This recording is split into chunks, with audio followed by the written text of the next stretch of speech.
Қарт ананың қасіреті.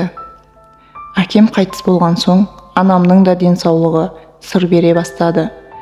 Бұл үйде не шешең тұрсын, не мен тұрайын, шаршатты әбден. Өткіз анау қарттар үйіне. Сол шешең үшін мына үйде күнде ұрыс, берекеміз кетті. Шалының артынан неге кетпеді екен? Өткізбесең, бала шағаны жинаймын да, кетемін. Қалыңдар шешең екеуің. Арада бір ай өтті. Әйелімнің қабағы ашылмады. Балаларды әдейі жылатады. Анама әдейі суыған шай, дәмсіз тамақ береді. Жұмыста болатынмын. Үлкен ұлым телефон соқты. Тез жетіңізші, өртеніп жатырмыз әке, деп. Алып ұшып үйге жеттім. Анам өзі тамақ істеймін деп ас бөлмеде өрт шығып кетіпті. Жер үй болған соң сыртқа шығып үлгеріпті. Әйелім де менің артымша келді. Болды, жетер. Құрт шешеңді. Бір күні мына тұрмен үйді өртейді, жап-жаңа мебелдердің бәрін құртыпты. Бір жағынан әйелімдікі де дұрыс шығар. Біз үйде жоқ кезде жалғыз қалады. Ертең үйді өртеп жіберсеше, одан да қарттар үйінде жағдайы дұрыс болады. Мен осы шешімге тоқтадым. Араға бірер күн салып анаммен сөйлестім. Бір-екі айға сізге санаторийге путевка алып келдім. Демалып, кішкене денсаулығыңызды түзеп қайтасыз. Маған осында жақсы қой балам, ол жерде жағдайым бола қояр мекен? Сендер жұмыстасыңдар, мына үйге де бас көз болатын адам керек. Бәрін қойшы, ол жаққа кетсем, кішкентай Баконтайымды сағынамын ғой. Баконтай деп отырғаны ең кішкентай немересі. Әжесімен бірге ұйықтайды, онсыз тамақ ішпейді.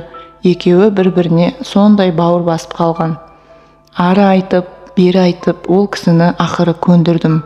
Анамның 2 сөмке заттарын машинаға салып жатқанда, Баконтай әжесінің кетіп бара жатқанын көріп, қолынан тартып, кетпеші, кетпеші деп жылағанып әлі көз алдымда. Анам да оны қимай, бет орамалымен көз жасын сүртумен болды. Әжең докторға барып келсін қазір. Сосын саған көп ертегі айтып беремін. Құлыным сол, күтіп жүр, мен келемін. Бала жүрек әжесінің енді қайтып келмейтінін сезгендей, машинаның артынан біраз жерге дейін жылап жүгірді. Иә, періште жүрек бәрін де сезді, бәрін. Анамды атың өшкір қарттар үйіне әкелгенде ғана қайда келгенімізді айттым. Баконтайым сонша жібергісі келмеген еді, жақын адамының келмеске кетіп бара жатқанын сезіпті ғой. Білемін балам, мен үшін келінмен көп ұрсатын болып кеттіңдер. Солай шешсеңдер көнемін. Қалдырып кет мені. Бірақ бір ғана өтінішім бар. Баконтайды әкеліп тұрыңдар. Көзімнің тірісінде маңдайынан иіскеп жүрейін. Ертең өлген соң. Мен есіктен шығып жүре бердім. Көлігіме жеткенше жүрегім қатты қысылды. Үйге келдім. Баконтай алдымнан жүгіріп шықты. Көзінен әжемді қайда апарып тастадың деген сұрақты байқадым. Әйеліме анамды қарттар үйіне өткізгенім ұнады. Жаны жай тауып көңілді жүр. Соңғы бір айда жемеген тамақтардың түр-түрін істеп тастады. Бірақ тәбетім жоқ. Күрсіне берем. Анамның орны қатты біліне бастады. Баконтай әжесін күнде сұрайды. Бір күні оны әжесіне алып бардым. Бізді көре сала Баконтайды құшақтай алды. Құлыным, жарығым сол, тәтті балапаным. Үлкен жігіт болып кетіпсің өзі. Қарашы, әжең саған көп кәмпит жинап қойды. Мә ала ғой ботам. Анам жастығының астынан бір уыс кәмпиттерді алып, Баконтайға берді.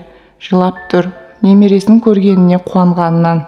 Кетерде Баконтай әжесінің қасында қаламын деп жылады. Әжесі жатқан кереуеттен жібермей ұстап жылап тұр. Баконтай, құлыным, сен үйге қайта бер, жарай ма? Мен ертең барамын, ақылдым менің. Үлкен жігіттер жыламайды, қане, папаңмен бара ғой.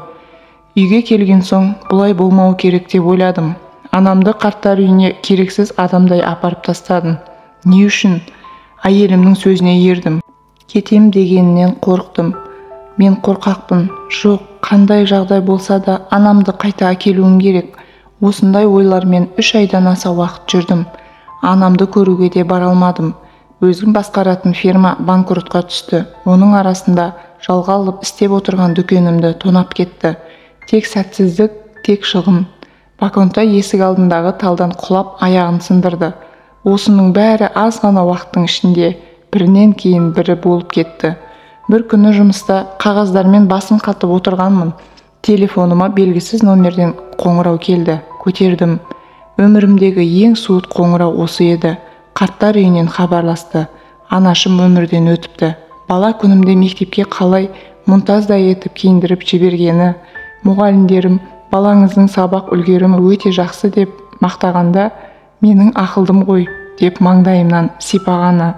Бір күні өзі көйлек аламын ба деп базарға кетіп, маған көп киімдер әкеліп, әкеме мыналарды көріп балаларымызға алғым келіп кетті. Көйлекті басқа бір жолы алармын дегені. Мен оқуға түскенде мені құшақтап қатты қуанғаны. Үйлену тойымызда қуаныштан толқып жылағаны. Бәрі көз алдымнан лента болып өтіп жатты.